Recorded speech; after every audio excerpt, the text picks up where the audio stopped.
আজকে ব্লগটা শুরু করছি বিকেল থেকে, কারণ কালকে যেহেতু মকর সংক্রান্তি প্রায় সবাই জানো, আর সবাইকার বাড়িতেই হয় পিঠে পুলি। তাই আমাদের বাড়িতেও আজকে পিঠে হবে, দু রকম পিঠে হবে। চলো দেখা যাক কী কী পিঠে করা পিঠে করে। আমি তো করবো না, মা ঠাকুমা মিলে করবে।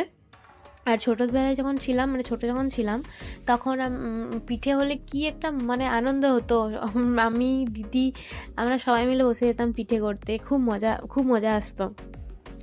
আর এদিকে একরকম পিঠে তৈরি তাও আমাদের এদিকে তাওয়া পিঠে বলে, অনেকের অন্যদিকে কী নাম বলে অবশ্যই জানিও, কারণ অনেকের আলাদা আলাদা নামও বলে। এদিকে আমার তাওয়া পিঠে রেডি। তারপরে শুরু হয়ে গেল চাচির পিঠে করার তৈরি, যেটা হচ্ছে আজকে যেটা হয় আর কি। অনেক রকমই পিঠে হয়, আমাদের তো দু রকমই বেশিরভাগ পিঠে হয়ে থাকে, চাচির পিঠে আর তাওয়া পিঠে। আর এদিকে দু রকম চাচি ছিল, দুধের চাচি আর নারকেল চাচি। তারপরে ভালো করে ঠাকুমা ডোটা মেখে নিচ্ছে, আর এদিকে মা মাসি আর ঠাকুমা মিলে পিঠে করতে শুরু করে দিল।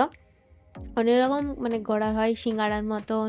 তারপরে আমরা এগুলোকে ছোটোবেলায় মোমো বলতাম, মিষ্টি মোমো, ঝাল মোমো। তো এটাকে যেমন গুড় দিয়ে খায় আর ওটাকে যেমন সস দিয়ে খায়, তাই আমরা এদিকে মিষ্টি মোমো বলতাম। যাই হোক, সব গড়া কমপ্লিট হয়ে গেছে, প্রায় একই রকমই করেছিল। এদিকে আমরা পিঠে খাই আর তোমরাও পিঠে খাও। কালকে সবাই খুব ভালো থেকো, আর আমার আরও ভিডিওর জন্য আমাকে সাবস্ক্রাইব করতে ভুলো না, আর যারা ফেসবুক থেকে দেখছো ফলো করতে